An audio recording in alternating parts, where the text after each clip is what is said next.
Have you ever found yourself replaying a conversation in your head, imagining all the ways it could have gone differently, or lying awake thinking about something that already happened? You're not alone. It feels invisible to others, like a silent storm inside your mind. But that storm isn't random. It says something important about how you process the world, how you protect yourself, and how your brain has learned to predict outcomes. In the next half hour, we'll explore why overthinking happens, what it reveals about your inner world, and how it quietly shapes your identity. Thinking often starts small. A text message that you read multiple times, an offhand comment that you dissect endlessly, or a decision that feels like it could make or break everything. On the surface, it looks like worry, but underneath, it's a protective mechanism. Your brain has been trained to scan for threats, mistakes, or potential regrets. Each loop of thought isn't useless. It's trying to predict outcomes, anticipate errors, and keep you emotionally safe. Many people who overthink are highly attuned to details others overlook. They notice patterns, inconsistencies, or subtle social cues. This sensitivity can feel overwhelming because your mind rarely stops analyzing, comparing, and evaluating. You might even feel exhausted by your own thoughts, yet powerless to switch them off. Hidden reason behind overthinking often lies in early experiences, childhood moments where your choices were judged, mistakes were magnified, or approval felt conditional can shape this pattern. You learned that thinking ahead, anticipating consequences, could prevent harm or criticism. Over time, your mind internalized the lesson. If I don't analyze every detail, I could fail or be rejected. But here's where it gets interesting. Overthinking is not just about fear. It's also about identity. People who overthink often see themselves as responsible, careful, and morally conscientious. Their inner monologue reinforces the idea that their attention to detail defines who they are. And yet, this sense of responsibility can trap them in cycles of doubt because nothing ever feels fully right. Let's dive deeper. Overthinking rarely exists in isolation. It intertwines with perfectionism, fear of judgment, and emotional hypersensitivity. People who overthink might struggle with decisions, not because they lack clarity, but because each choice feels like it carries disproportionate weight. Their brains have become skilled at imagining multiple futures, both good and bad, and this constant mental simulation can feel exhausting. Notice how this pattern repeats in social situations, work, and personal life.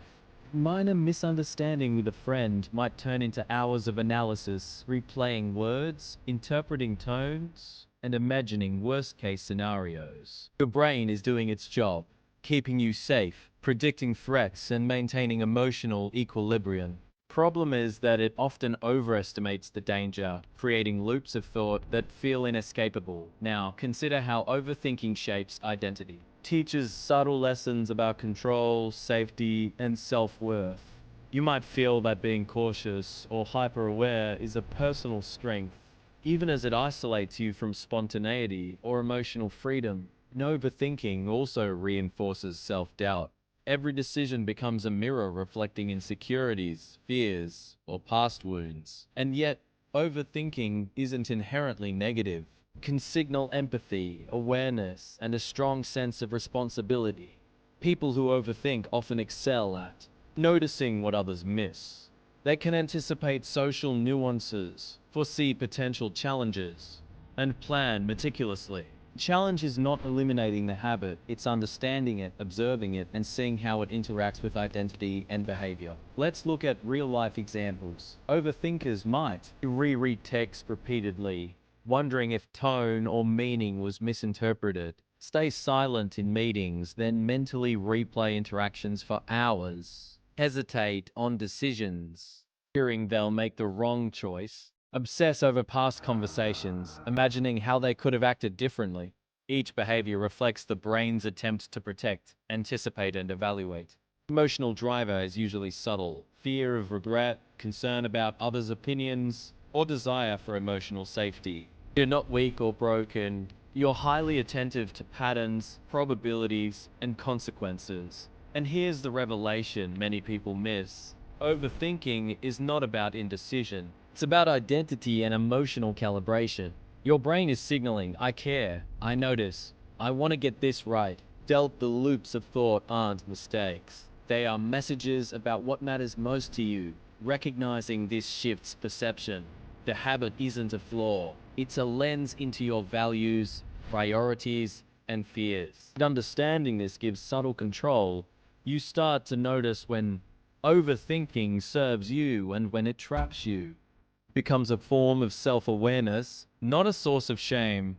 Think about your last night of overthinking, the conversations, choices, or events you rewound in your mind. They weren't random. They were reflections of your internal priorities, emotional needs, and protective instincts. Darwin's alone begins to change your relationship with thought.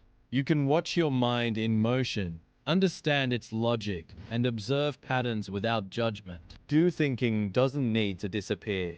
It can become a quiet signal, a window into your inner world, showing you what matters, what you value, and what you need to feel safe. Once you see it, you can't unsee it. And that insight, even without changing behavior, is transformative.